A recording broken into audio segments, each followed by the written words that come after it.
And another question from the audience, from Jackson from Dallas, Texas.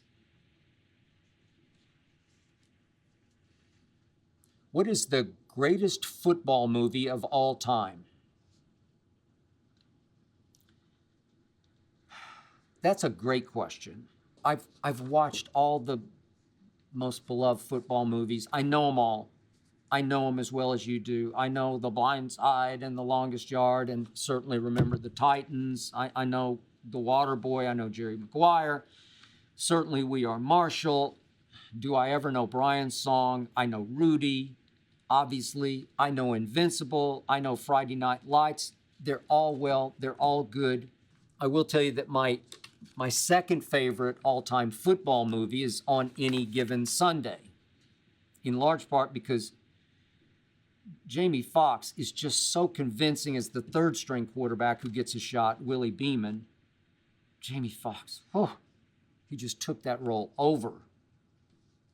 And also because a dear friend of mine who once played for the Dallas Cowboys, Pat Toomey, also a Vanderbilt graduate, wrote a book that became the basis for the Oliver Stone script, Any Given Sunday. But here we go once again.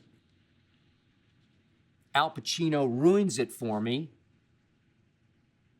with the way, way, way over-the-top portrayal of the coach of the Miami Sharks. It's just not real. You lost me there. Which brings me to my favorite football movie of all time. Back to Jackson's question. Jackson from Dallas. My favorite is North Dallas 40.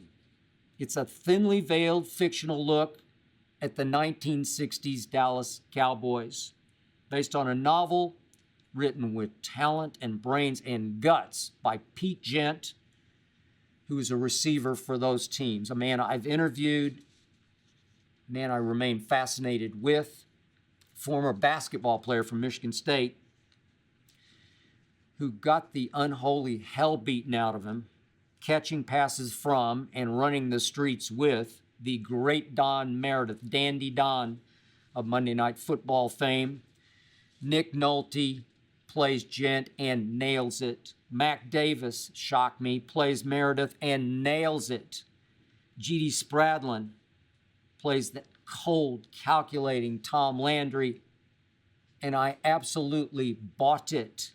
The dialogue is so real. The situations, the conflicts are so real. The recreational drugs, the painkillers, the injuries those players were forced to play with that today's players are not forced to play with. The Big D idolatry of the 60s, the women, the parties, it was all so real. The ending is not sappy, it's not happy. Trust me, I wrote 3 books on the Cowboys, as I've mentioned, starting with one called God's Coach, about the rise and fall of Tom Landry's Dallas Cowboys. I know Cowboys history. North Dallas 40 is legit. I hope you enjoyed that video. You ready for more?